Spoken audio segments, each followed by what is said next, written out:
makubwa.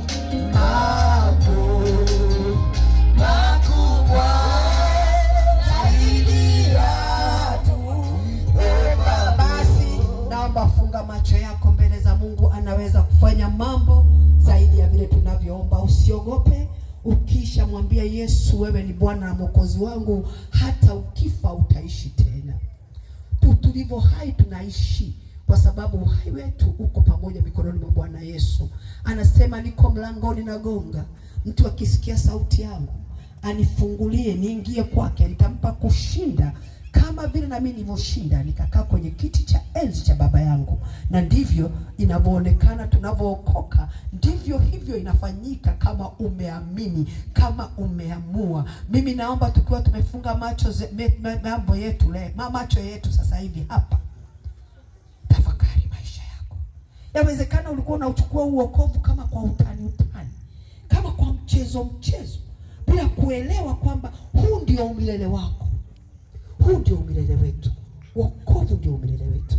Wewe unayesema ningependa Yesu anisamehe dhambi zangu, aingie moyoni mwangu, awe Bwana na Mwokozi wangu. Hata kama uko nyumbani, unaweza kuinua mkono, maana Mungu anaona huo mkono. Na kama uko hapa, inua mkono wako moja kwa moja juu bila kuogopa mtu yeyote. Inua kwa ujasiri kabisa bila kuogopa mtu yeyote. Huo ndio umilele wako. Mama yako hawezi kukupa umilele. Mkuu wa dini hawezi kukupa umilele. Ni Yesu peke yake anaweza kukupa huo umilele. Sema maneno haya. Sema Bwana Yesu. Bwana Yesu. Naomba nisikize. Bila kusema maneno haya huwezi kusamehewa. Tunakiri kwa kinywa. Amen. Sema Bwana Yesu kwa ujasiri kabisa. Bwana Yesu. Nimesikia neno lako.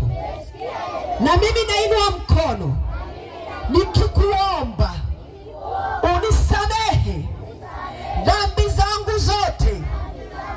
Ondoa jina langu kwenye kitabu cha hukumu.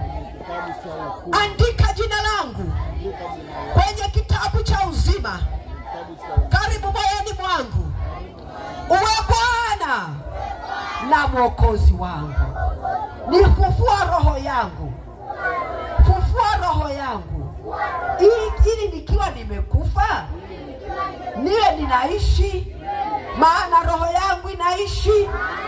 Asante kwa kazi kubwa uliofanya pale msalabani. Ulichukua masikitiko yangu, ukachukua dhambi zangu, ukachukua udhaifu wangu, ukachukua makosa yangu, ukayagongomelea msalabani, na ukasema yamekwisha.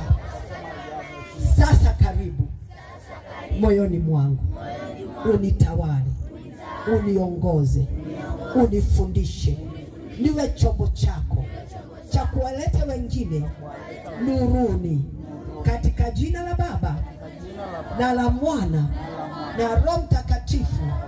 Asante. Amen. Shangilieni huyu Yesu. Urakashaka. Mwacheni huyo binti. Mwacheni, Yesu anamshughulikia.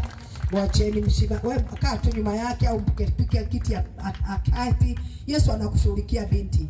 Shetani hata kuaibisha tena. Ameshindwa. Wewe kama umempa Yesu maisha, kaa binti yangu, kaa. Umempa Yesu maisha, wewe uliyempa Yesu maisha, nakupa kazi moja tu. Wahurumie ambao hawajaokoka.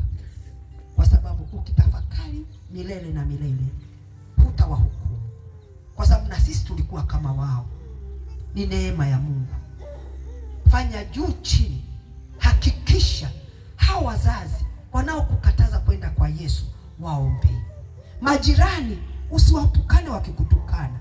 Wakikwambia mlokole, ujue kwamba ni adui anamtawala. Tunaomba kitu kimoja, mniambie, mtawaombea hao ndugu zenu ambao bado hawajaokoka.